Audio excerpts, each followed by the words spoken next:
Okay. So this is some slideshow on deconstructionism. So deconstruction and post-structuralism basically the same thing. But post-structuralism is applied to a theory, and deconstruction is a verb. It's a noun, but it refers to a verb, deconstructing, destroying the construction of something. Okay, I'm going to show you later how it's different. So here we have a person called Jacques Derrida, who is a French philosopher, and I think he has passed away. Yeah? Um, so he argues that structuralism takes the human out of the center of the analysis and replaces it with the structure of language, which is the most important, which is more important because it explains how the units within it operates. Derrida takes his idea and applies it to Western philosophy or metaphysics. So when we move on from humanism to structuralism, we are saying that the way we understand this world is not only through our senses, but through language. And this emphasis in language is very prominent in structuralism. And in structuralism also, we are shown how language operates, how the units within Lang or how Perot within Lang operates. Derrida takes this idea and applies it to Western philosophy or metaphysics. And he takes this idea of how a unit within a structure operates to the study of philosophy. Now, Derrida poses a center in this structure.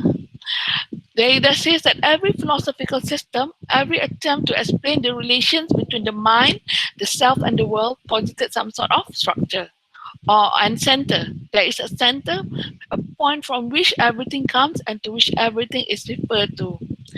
Now, in every philosophical system, well, if you have many philosophical systems in this world, some of it, one of it is Marxism, another would be feminism. Also, similar to this philosophical system would be our religion. We have Islam and so on. Okay. Now, Derrida says there is a center to all of these structures. He is looking at Marxism as if it's a structure, and feminism as if it is a structure. Okay, so he says that there is a center at the middle of the structure. In some philosophical system, this center is the concept of God. Okay, in Islam, we believe that God structures these centers. God is at the center of our religion, Islam. Everything in this world comes from God, and in the end, in the afterworld, everything will go back to Him, right? Before we have Yaumul Qiyamah, after we have, before we have Yaumul Qiyamah, everything will go back to Him. Yeah?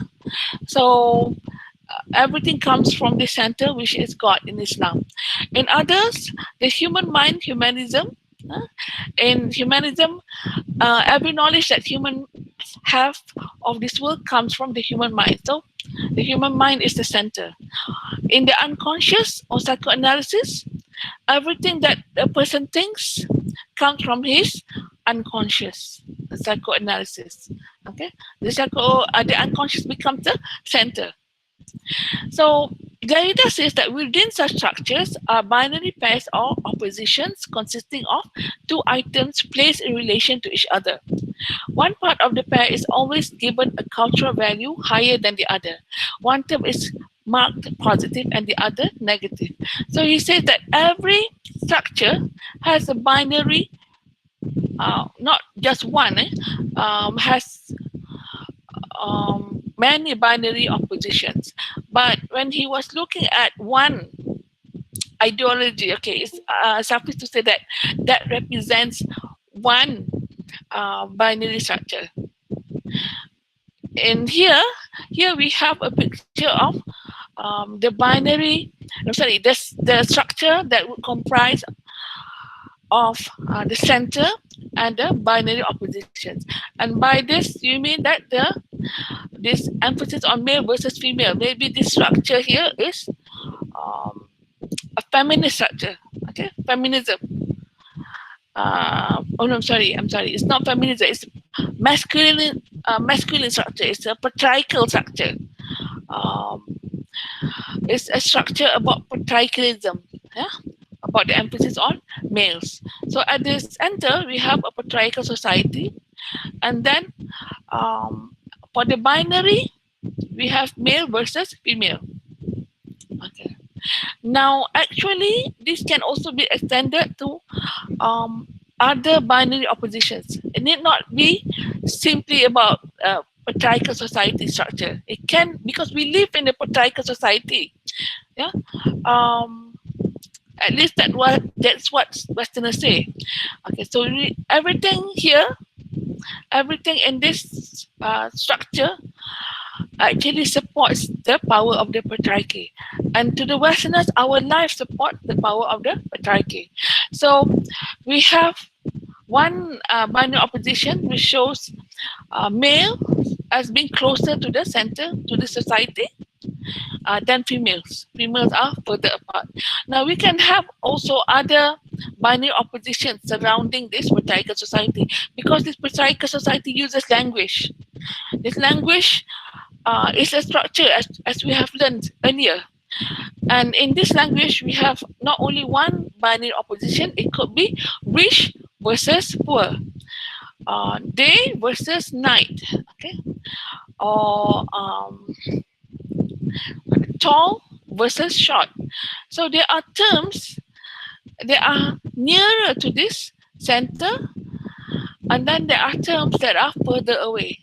Terms that are nearer to the center, like males, are closely associated with other terms that are closer to the center, such as day, such as reason versus emotion. Okay, reason is closer to the center. Now, this is the structure then. The center here is simply patriarchal society. In Derrida's own idea, the center is actually called the word. That's it. Yeah, but here it's called patriarchal society. I think whatever word you can use that. Whatever word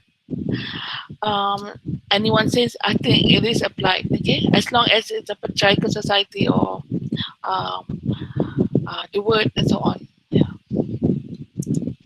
So in Western philosophy, the first term in a binary opposition is given more value than the second term. However, while it's true that good is better than evil, why should male be better than female, or white be better than black or colored? This is exactly what post-structuralist is asking. Okay, you understand? Look at this. The binary oppositions are structured in a way that one term is privileged, is better than the next term in the binary opposition. Okay, so normally good, for example, will be closer to the center than evil, or good will be closer to the center than bad, and things like that. So Derrida also wrote a book called Of Grammatology, which looks specifically at the binary opposition of speech and writing. The speech is closer to the center than writing. Actually, speech, according to Derrida, is more privileged than writing. He says that in Western tradition, speech has always been thought of as a primary or original, and writing is just a transcription of speech or a copy of it. Speech is privileged over writing because speech is associated with presence. For there to be a spoken language, somebody has to be present and speaking. This hence points to the person doing it. Writing does not necessarily point to the person who wrote it. Hence, speech slash writing, presence slash absence. Okay, presence is always more privileged over absence. The binary opposition posits that there is a center, a place from where or from which the whole system comes and from which regulates it. I'm sorry. The center holds the whole structure in place, keeping each of the binary oppositions on its proper side of the slash.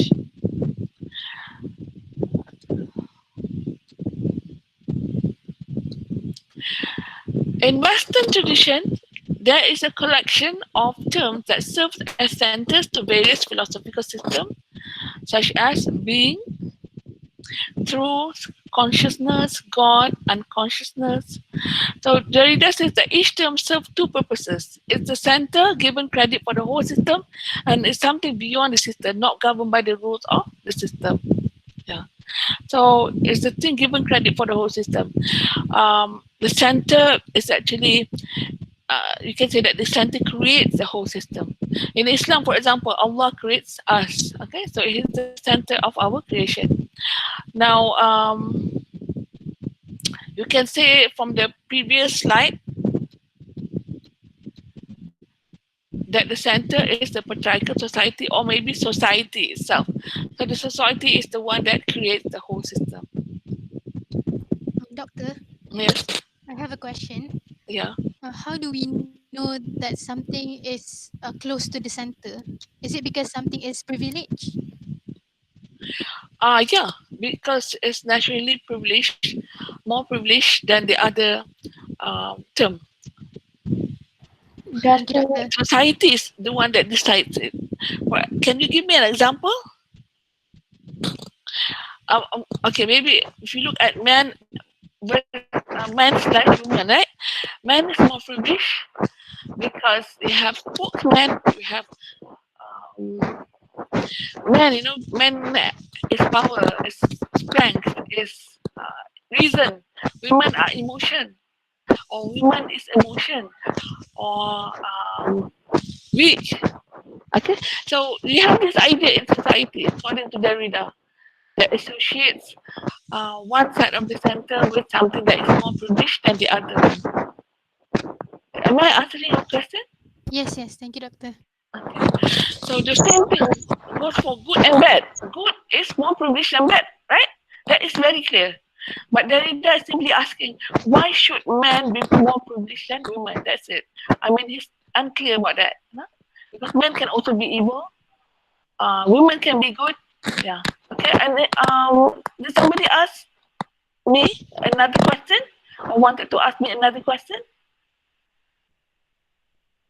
No?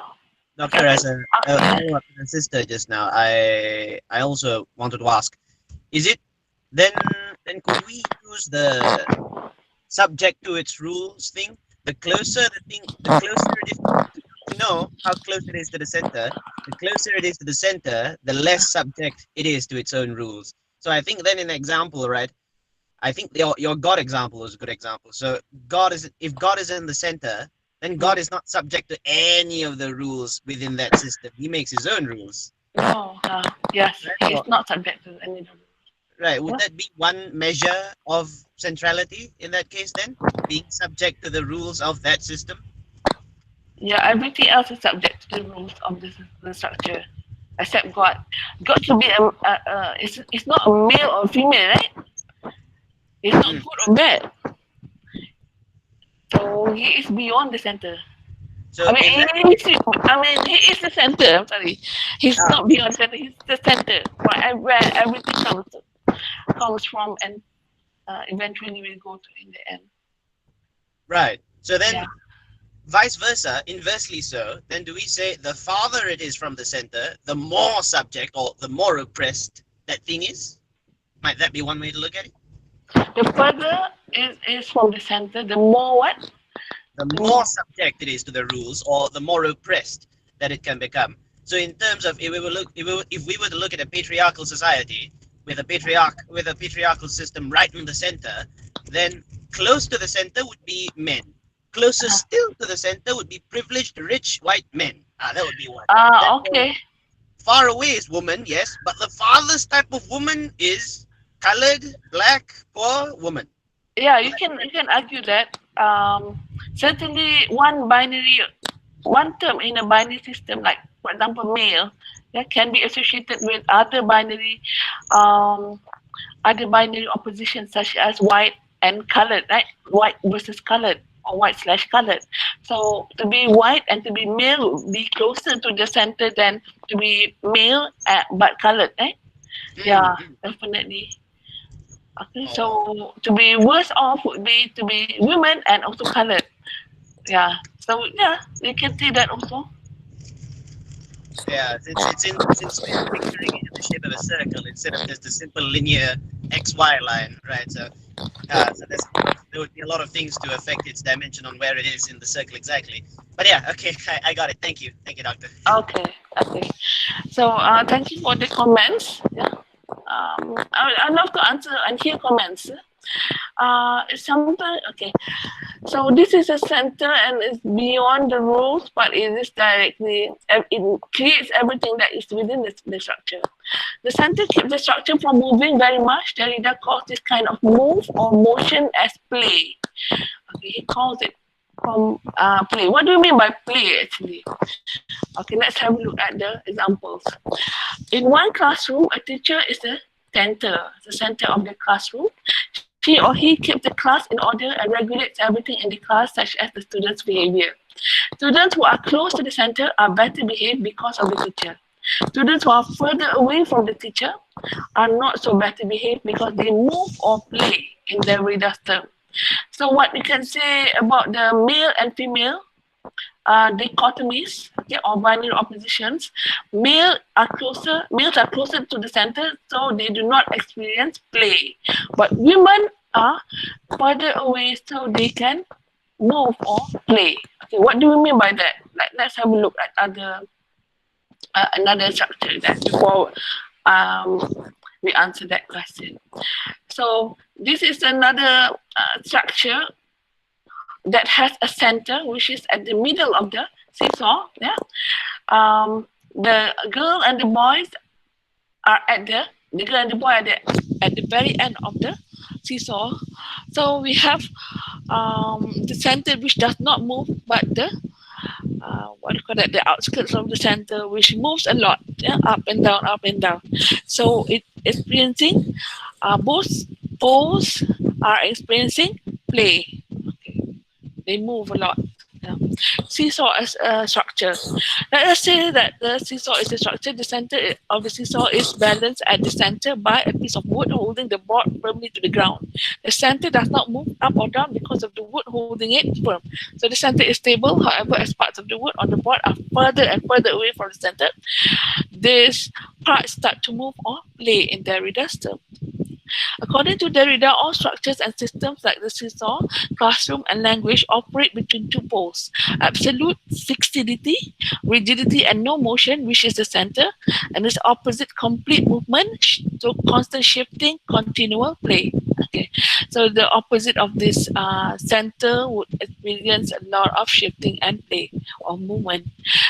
Western philosophy favors one pole that is rigid systems over the other pole that is shifting system, as it favors order over chaos. In linguistic terms, Western philosophy likes a single solid connection of signification over one signifier to a signified better than ambiguity or multiplicity of meaning, where one signifier could have more than one signified or vice versa. Okay, so have a look at now I'm going to talk to you about my video, which is deconstructing the genders. If you can see from the video, um the attributes that are given to men or the signifiers of men are very positive. Okay, so that corresponds to what we are studying today, wherein we say that whatever term that is nearer to the center is always positive, and whatever terms that are further away from the center is always negative. Okay, um, now we add to that complexity the idea that whatever is near to the center, the positive terms do not experience movement, a lot of movement. They are more, what do you call that? They do not move so much. They are more solid. They are more, what do you call that? They do not move. Okay, they're stagnant. They're more stagnant than those that are further away. Okay, and then if we mean by what we mean by further away are the terms that are that have negative connotations. For men, for example, uh, men are nearer to the center, so they cannot experience play. They have to follow the rules. They have to be wearing pants. They have to have short hair. They have to have hoarse voices. They have to, well, many people or society prefer that men prefer tall men than short men. Okay, so tall. They have to be tall. Um, they have to be strong. Okay, but a woman or women who are further away from their center can both wear pants and skirts. Can both be can both have short hair and long hair, can both be strong and weak. Okay, so they are more flexible. They experience play. Okay, so this is what he says, that the terms that are further away from the center um, experience ambiguity or multiplicity of meaning. So signifiers such as femininity could mean um, having short hair or having long hair. It could mean wearing skirts, and at other times wearing pants. Okay, so it's multiple, the meaning, the signifies, um, than those signifies that are associated with terms that are closer to the center, such as man. Okay, men or man. So, however, Derrida's play is precisely what makes poetic language possible, since a single word can have more than one meaning. Okay, so Derrida is, when he introduces the idea of play, he's also saying that yes, words actually, even terms that are closer to the center, such as man, okay, can have many signifies. Since men can be both strong and weak, can be both what they call that, tall and short, can be both um, intelligent, emotional, okay, intelligent and emotional. Okay, so Derrida is saying that every term is actually very flexible. It's very ambiguous. Even though we say, society says that the terms closer to the center is solid or should not move. Whenever we see a man, for example, who is weak or who is soft, we would call him Mr. Sotong, right? So that society is saying something negative about soft men. It doesn't like soft men. But Derrida says, what's wrong with that? What's wrong with being soft and being male at the same time? Okay, so he's asking people to challenge the idea that everything is fixed. Everything is fixed by the center. Okay? It's asking people to challenge the idea that everything is fixed by language.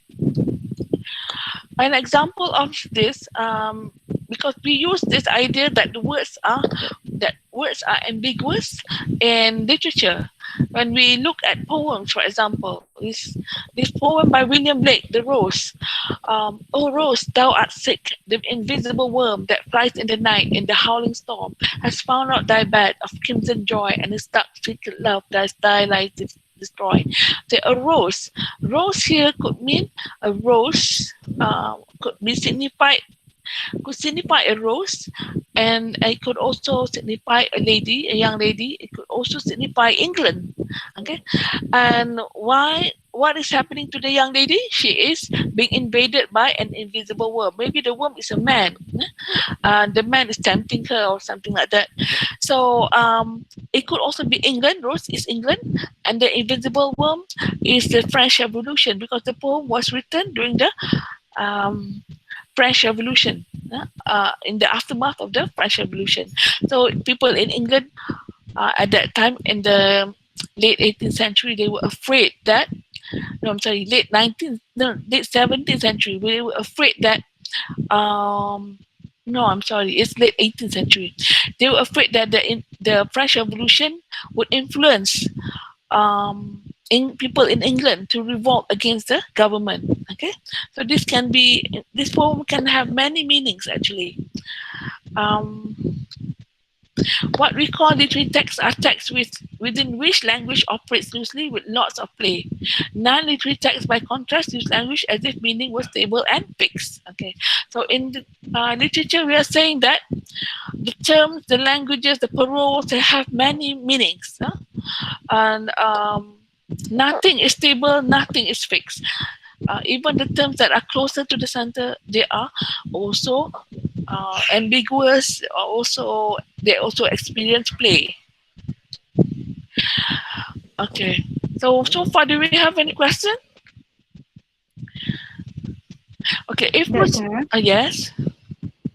so how do we define which one is the closest to the center? Because if we look at a different perspective, someone may have different perception on which one is the closer. For example, when they are, you give the example of the closer one to the teacher is the well-behaved student. But what if I think that the clever one is the one that is the closer with the center, with the teacher. So how do we define which one is the closer to the center or not? How do I define the terms? Is it which one is closer to the center? Yeah. It's society that decides that. Okay. Okay. So I mean, is it biased to the one society, or it's because the majority of Okay. them? It can be dependent on that society. It's something that is dependent on society. But bear in mind that deconstructionism is about Western society. Yeah. But they seem to think that it's universal. It can be applied to all society. Okay, give me a term. Actually, if you want to know whether this theory of binary opposition really is really true or not, or it can be applied in real life to real life or not, we can start with a term. What would you say? How, because this idea of binary opposition is, according to the Western philosophers, is something that allows us to understand this world. Because I do not understand if I'm a woman if I do not know the concept of a man. So a man also does not know that he's a man if there is no woman. Um, Nobody knows what day is if there is no night. So we understand this world through understanding the binary oppositions, and we understand that the night one term is not considered as being better. It's considered as being worse than the first one. For example, everyone likes day, but they don't like night. Yeah, I mean, night has negative connotations. For example, during the day we work during the day, but we sleep during the night. During night time, there are robberies, for example, or people. There are ghostly happenings. They happen during the night. It's just night is given a very negative connotation. Um, I think maybe we can have a look at that later. Yeah. Um, okay. What else? Let me stop at here. At this slide. Maybe I can try to say something about this binary oppositions. Okay. For example, okay, widower. Widower is a male, right? Widow is a female. Okay. Oh, Nizam, you are back home. Back at okay. So that was fast. So widow is a female. Okay, widower is a male. So for widow, we have black widow. Right? Have you heard of the term black widow? So how come there are no black widowers? How come there's only black widow? Don't widowers kill their future wives also? It could be that also, right? I mean, it could happen also, but they are not called black widowers, right? Black widow is for women. Okay, so another word, bachelor. Bachelor versus Who can say? Bachelorette. Bachelor. Do a bachelor. It applies bachelor is applied for unmarried men, right? Okay. So unmarried women are called, what are they called? Bachelorette. Bachelorettes. Bachelorette. Okay. Or Ladies in waiting. again, what are they called? Ladies in waiting. I I think that don't was the think they old call term. ladies in waiting. I think they call spinsters, right? Spinsters. Oh, Have you heard of that? oh, But andar tu. yes, under two. Yes, under My two is goodness. negative or positive? Negative, right? It's Under positively tua. negative. Okay. Anak dara tua, under two. How come? Okay, anak dara tua. Huh? How about males? Are they called under? They Okay, call bujang lapuk. okay. But more commonly, they call bujang only, right? If you want to degrade them, they call. I mean, you can say bujang lapuk, but more often they call bujang, right, rather than bujang lapuk. So it has a positive term, right? I mean, bujang as opposed to under two. Which one would you rather be called? It But would there rather is be a called negative bujang, right? one though. Huh? There are negative ones. I mean, you don't. Orang tua gatal is never a girl. Orang tua gatal. Okay, maybe in Malay we have some words like orang tua gatal. Tapi there are three words there. Orang tua Okay. gatal, right? Yeah. Okay. Okay. So I don't know. It's just it's just it's making a point here. I mean, there's something about this also. Yeah. There is our society tend to label men as being better than women and other things as well. Not just men. White versus better than colored. Um, what else? Rich better than poor. Nobody wants to be poor. Everyone wants to be rich, right? Or if we're Tall here, versus short. Bumi Putra versus non-Bumi Putra, or Muslim versus non-Muslim, if it's here, those kind of Oh, relations, right? yeah, I guess so. It can be like that, you know? But one is non-Bhumiputera, which is minus Bhumiputera, right? So it has this kind of like negative connotation to it also. Um, okay, so basically, I think it is true that society is uh, structuring us in a way that privileges one term over the next one. Anyone wants to say anything about this?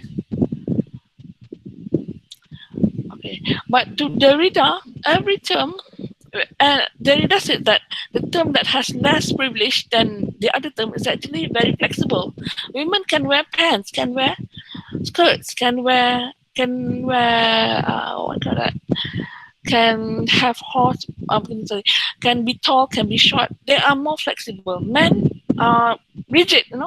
They have to be in order to be successful, for example, they have to be tall, they have to be strong, they cannot be weak, or else they be called sotong, or things like that, So they have to be very rigid.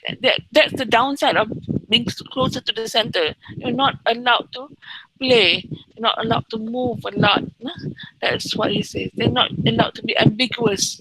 You must stick um, with signifiers that are fairly the same. You cannot the signifiers cannot be many. It just has to be one on one. It's mostly one on one, or maybe a few signifiers that symbolize one man.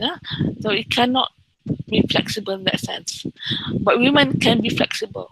However, Derrida is challenging that. He's saying that if women are flexible, men can be flexible as well, because everything in the structure is created by society. Society has constructed the structure. Okay. Language at the center, inclusive of that, is structured by society. Um, so if it's structured by society, it's a social construct. Anything that is socially constructed can be deconstructed.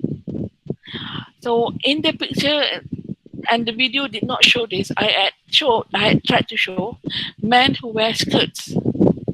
Skirts apparently is the new vogue for some um, male fashionistas wearing skirts. You can find the picture on the internet uh, about models wearing skirts. But it's still very, very challenging. The idea that men can wear skirts in the West. But there are people who are breaking the rules, who are showing that this can be done. And for other societies like in ours, I remembered when my husband and I were in the Britain when we were studying, and it was one day there was there was a lot of snow, and somehow there was in the middle of the winter we had a fire drill. We had to go down the building, and we were living inside the university. We had to go down the building, and my husband did not manage to wear his pants, so he wore something. He wasn't naked. He wore something. He wore what do you call that? Sampin, right? No sampin. What do you call that? No sampin. That's sarong, right? He wore sarong. Okay, so sampin. Something without the pants, just something. So all the Mat Salleh ladies, all the white women were looking at my husband because they have never seen a man wear sarong. Sarong looks like a skirt, okay? So they were looking at him in a weird way. So, my husband, according to their rules, were challenging the way men should appear. So it's still something new, the way that some men are wearing skirts. But you can see that on the news also, right? Some boys not so long ago decided to wear skirts to school because they said that it was very humid and very hot. Remember, I think maybe you have come across, or some of you have come across this news before. They wanted to wear skirts to school, okay? But the headmistress said, no, you cannot wear skirts, you're males. But they still wore the skirts, and somehow they got away with it. So this is the idea of deconstruction. They want to destroy the structures. What we have also in the West, we have same-sex marriages.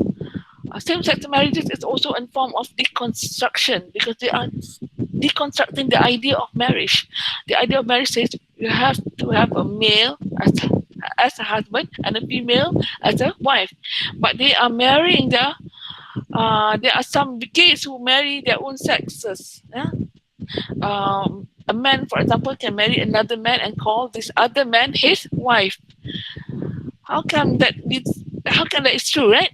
Okay, but according to Derrida, it can be done because you can deconstruct the idea of wife.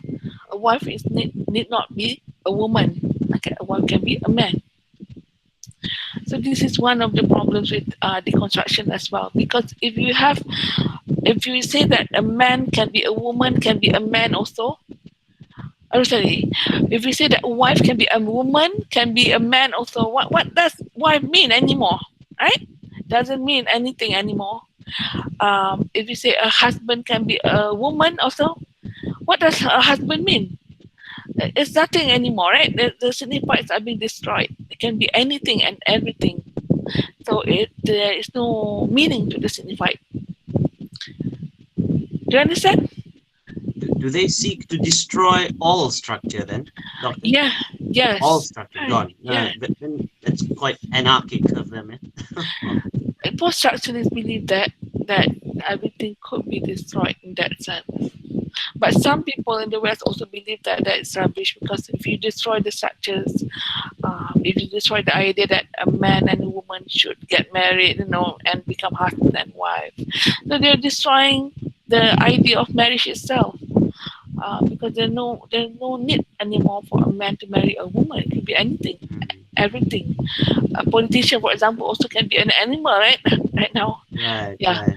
So Their argument is what? Their argument is saying these are all just rules that were self-imposed on us by society, so breaking them would be to free ourselves, right? I believe that would be the basic argument from that side.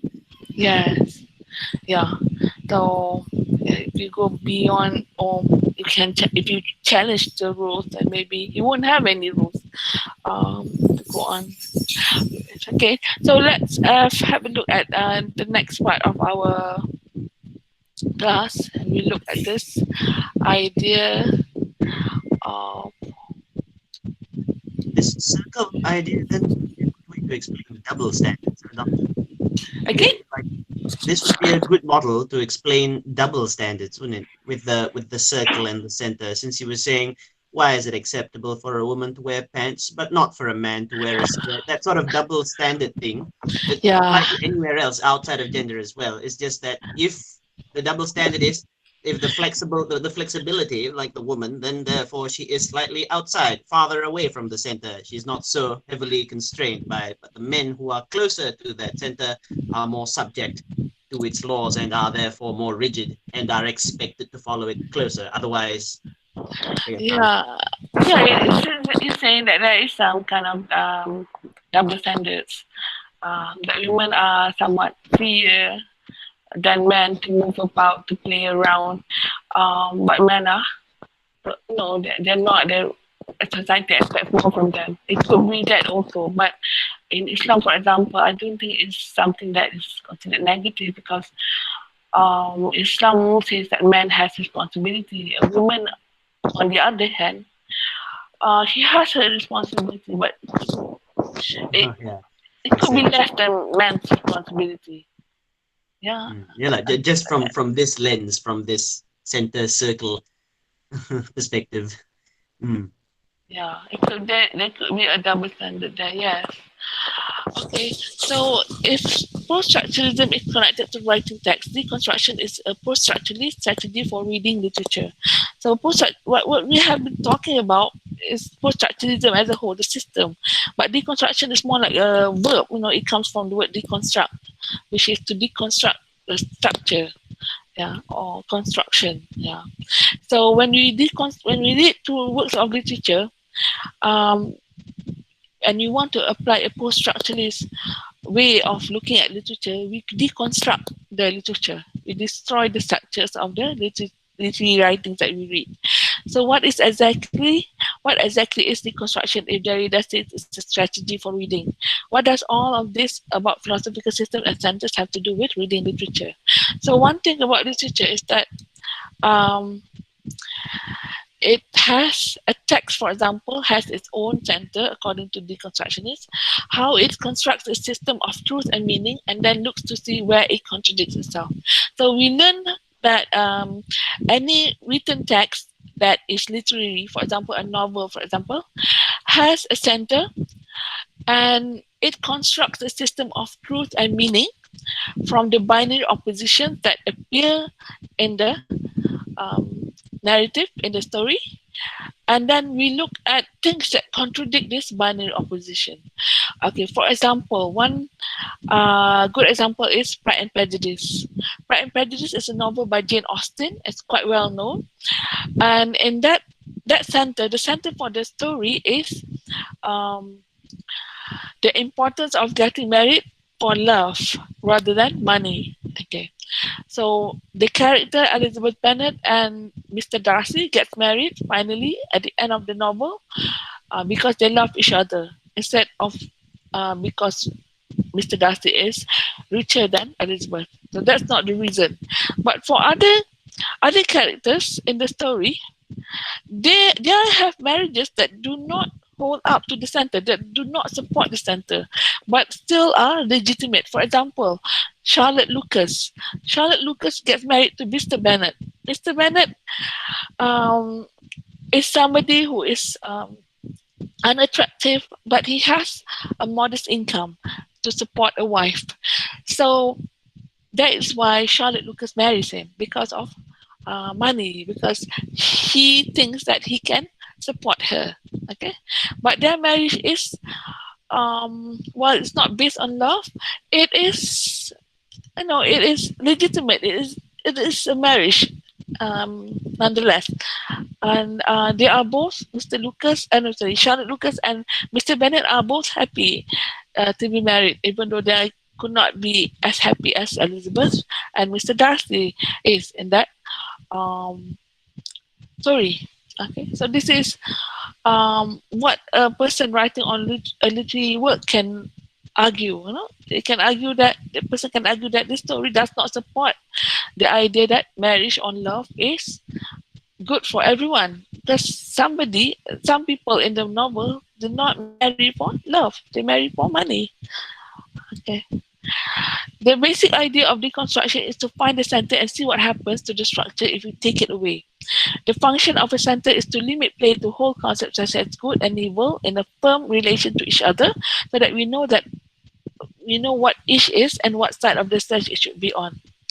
Deconstruction is a way of reading that looks for places where the structures get shaken up, where more play, more ambiguity of meaning occurs, where the binary opposites don't stay neatly on their proper side of the slash. Deconstruction argues that all systems, all texts have these moments or places where their structures get shaken and where their formerly solid elements get put into play. Those are the places where a text definitive meaning breaks down, where multiplicity of ambiguity or ambiguity rather than clarity and logic take over. So a text such as Elizabeth's no, I'm saying a text such as Pride and Prejudice can actually have many meanings. According to deconstructionists, the center is not solid. It can be broken because the idea of marriage for love has been proven to be wrong by Charlotte Lucas and Mr. Bennett.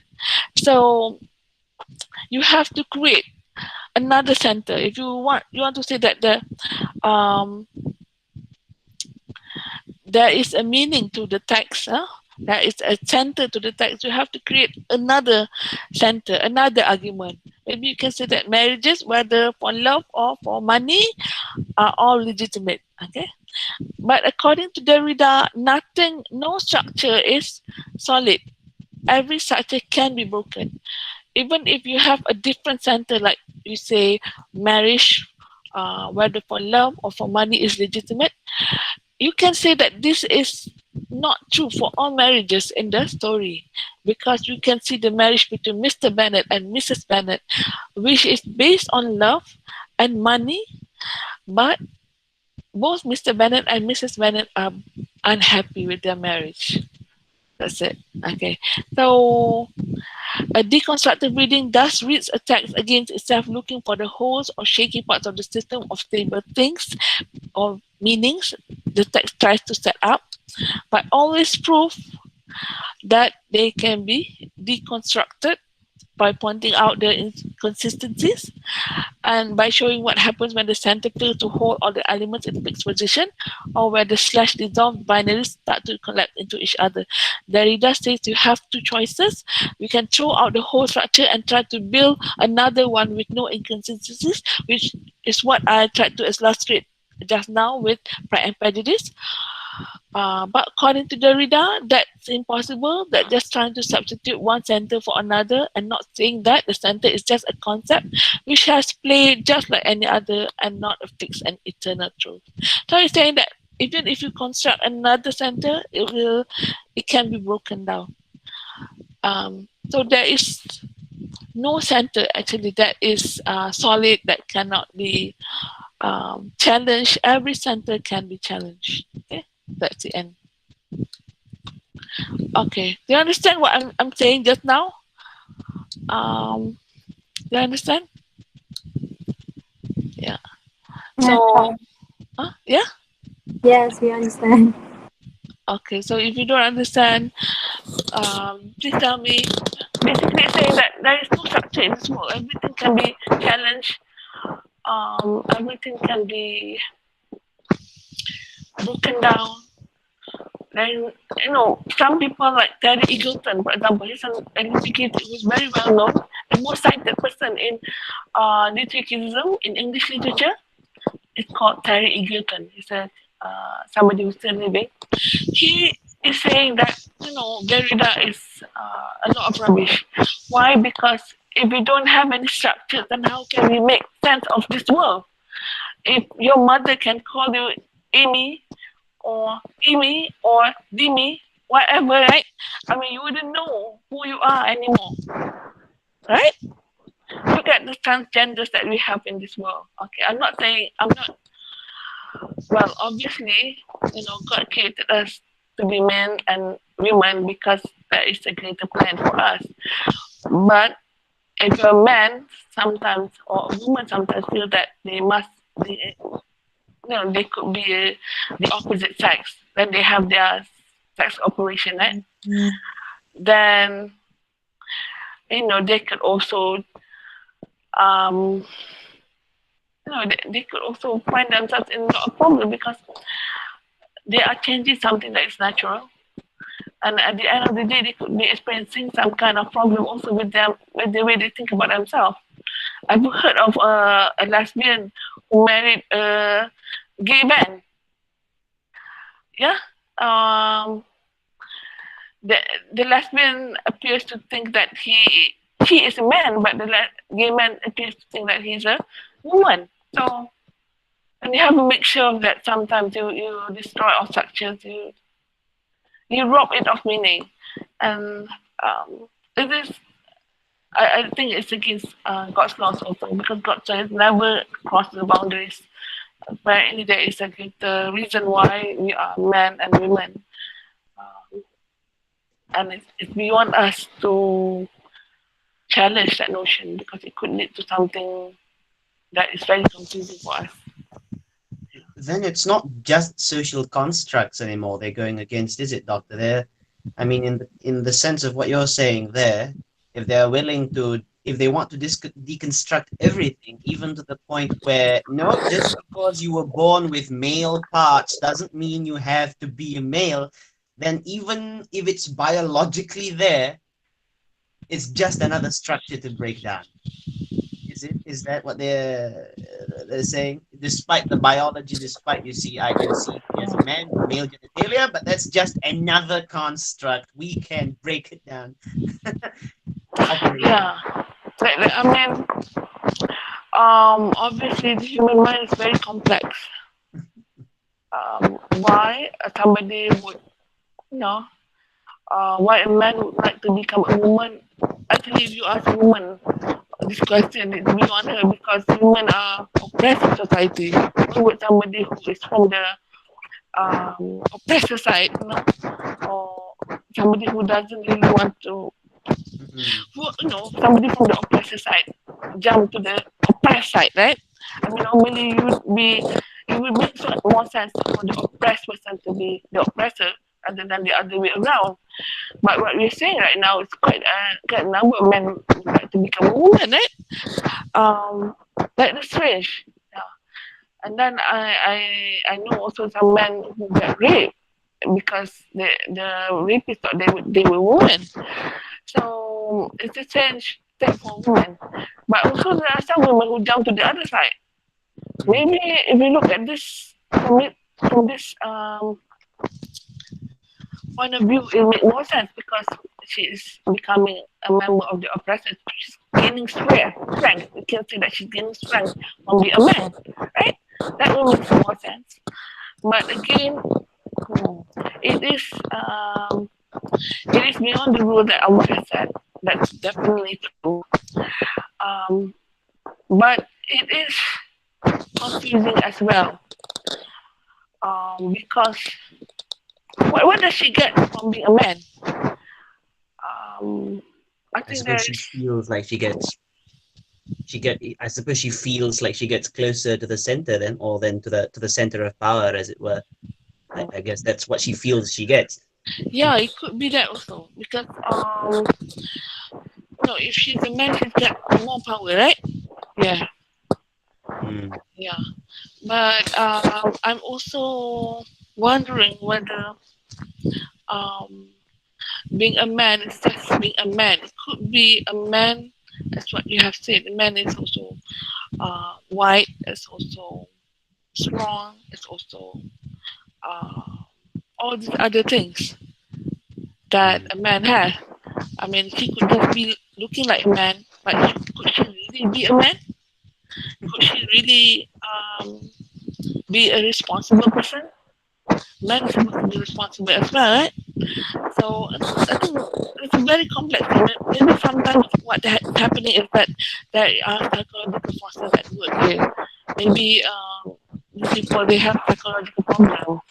Not problems like okay, if you want to say that psychological problem, it could be that also psychological issues, their experiences have taught them otherwise that, Mm, mm. yeah, so there may be something in their past that have shaped their idea about something, and that could impact on this idea of gender. Doctor, what was Derrida's second suggestion? The first thing he suggested was you come up with a new system, with a new center, a new system. Okay, what was the second thing he said? He suggested. It says that there are, okay, the first thing is that there is center, but then there are binary opposition inside the center. I don't know, not inside the center, but surrounding the center, inside the Mhm. structure. Okay, so he said that the binary oppositions are composed of um, one positive term and then the other negative term. But No, the I mean positive term, your last slide. Your last slide where he suggests once you discover oh, this, there are two things you can do. Number one, replace, or number two, what was it? number one, it could say that if you have destroyed the structure, Uh-huh. you can create another structure, Mm. and then but if you have created this other structure, you have to bear in mind that it can also be destroyed. Yeah, same Uh, problems. Mm. yeah. So nothing. That he doesn't believe in any structures that exist without any loopholes. All the structures have shortcomings, have loopholes that can be what do you call that, unearthed, unburied, and then that can be used to destroy the structure. Is Yeah. that the second choice then? To destroy and just leave it destroyed? Yes, yes. Oh. So there is no structures. Some people believe that, like Terry Eagleton, he doesn't really like deconstructionism, so because it says that he's a Marxist, so he believes in the idea that there are poor people and rich people, and somehow the poor people are marginalized or oppressed by the rich people. He's saying that this is true. Huh? How can you deconstruct the idea of poor and rich or rich and poor? Because it is something that is true to this world. Huh? So we have to Yeah. accept that. Yeah. Yeah, I was curious about that too. If you wanted to destructuralize everything, Uh, you say everything is a social construct, but you take it to the extreme. Okay, even your biology, you say, nah, it's a social construct. We can have operations and change. Or then you look at the poor man, that's a social construct. It's money is nothing. It's just an idea. Or day and night is ideas, but they're not just ideas. They're things you can physically see and touch. And so yeah, that is one of the big. Who did you say was the Marxist? Eagleton or Derrida? again, Who did you say was the Marxist? Eagleton or Derrida? the reader was saying that there are no structures. Marxists are saying that there is one. Oh, Marxists are saying, Yeah. oh, okay. Okay. So, but nowadays, okay, it gets more complex than that. In the sense that, for example, in feminism, we have people who support structures such as male and female, and then we have a post-structuralist feminism, which supports the idea that there are no male and no females. So it's just simply biology. If you have a different organ, that's it. You have a different organ, but it doesn't mean that you are masculine or feminine. So that's one of the things. Okay. So any other question? Anything that you want to ask? Okay. So I guess that's it for now. Okay, and I have a look at this attendance here because I want to make sure that it's all recorded. Yeah. Um,